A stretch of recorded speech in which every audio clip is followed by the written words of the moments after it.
Life isn't all that exciting for me. I go to work, go shopping, go home, and aside from babysitting Fatima occasionally, don't really have much of a social life.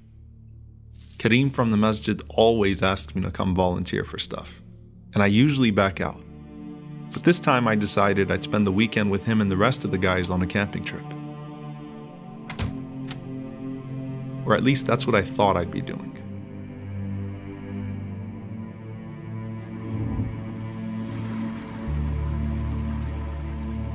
I'm not the most responsible guy in the world. I flake on many of my obligations and tend to be last minute about everything. I prayed occasionally, but at times got halfway through my wudu before deciding something else was more important than the prayer. So I decided I'd hurry and catch the guys before they left. But Allah had a different plan.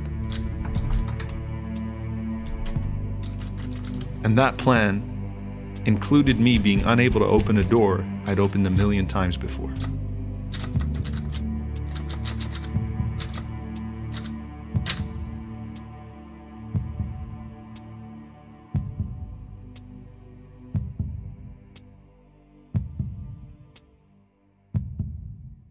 So I figured I'd call Kareem and let him know this time I wasn't flaking on anything, but was just stuck in the bathroom. Makes perfect sense, right? And you say we have the best coverage in America. We often think we've got it all figured out, and that our contingency plans are too many for us to really get stuck in anything. Someone or something is always going to be there to bail you out. It's only a matter of time. But what happens when all that is taken away from you? And both the people and possessions you thought you could rely on start to fail you.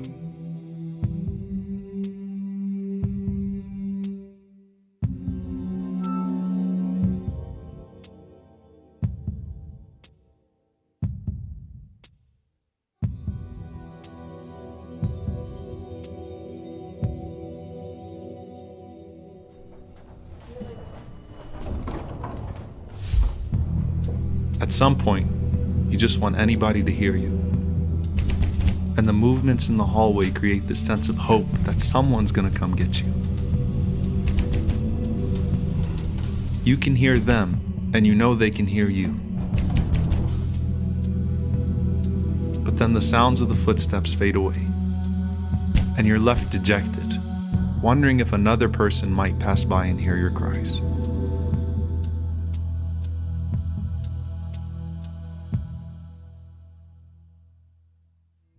But as you wait, you might as well entertain yourself as best as you can.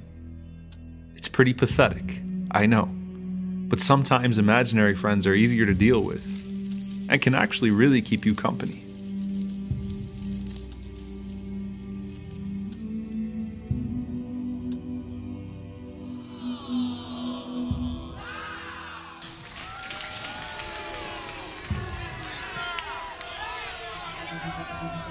And they get boring too. And just like with any day of work, you come home, you go through your motions, and lights out.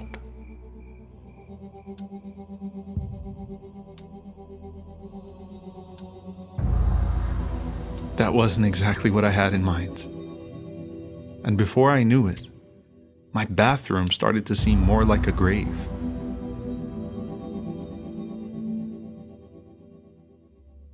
The Prophet, peace be upon him, said that we should frequently remember death, and called it the destroyer of all pleasures. And though this might have been an odd place to do so, I probably thought of it more in those few moments than I had over the last year.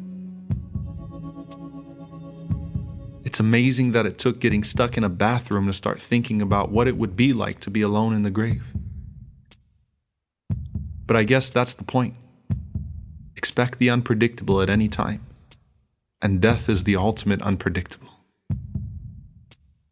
It was dark, cold, and lonely. And suddenly every little sound was as loud as a jackhammer.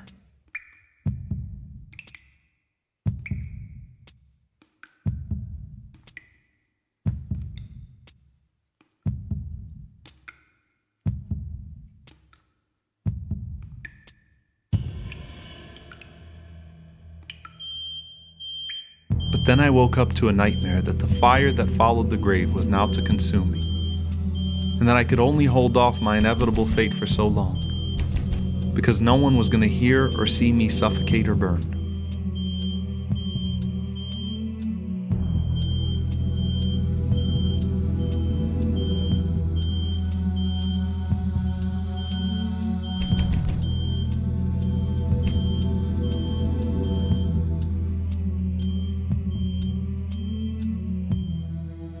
But Allah chose to spare me. The smoke alarm was in another unit, but the alarm I needed to hear was internal. So I did what I hadn't done for a long time and thought I had no time for it. No, it wasn't the best of places to start, but I had no choice, and surely my Lord is understanding and forgiving.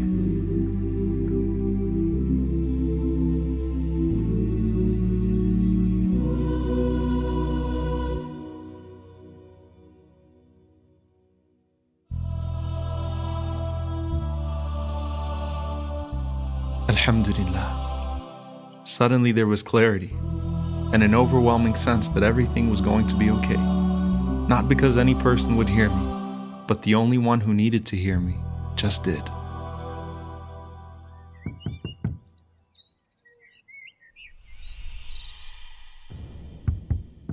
The sounds started to come back, but this time they sounded real.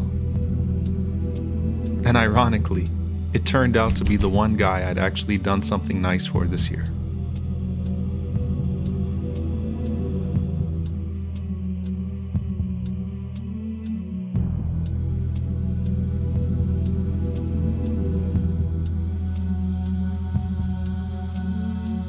John told me to look down and try turning the lever in the opposite direction. I really didn't get what he said till I actually tried it. And just like that, the turner of hearts turned my heart towards him. And as my Lord promised, everything was okay. Everything was okay. And though I thought I was alone throughout this entire ordeal, Allah was with me the entire time.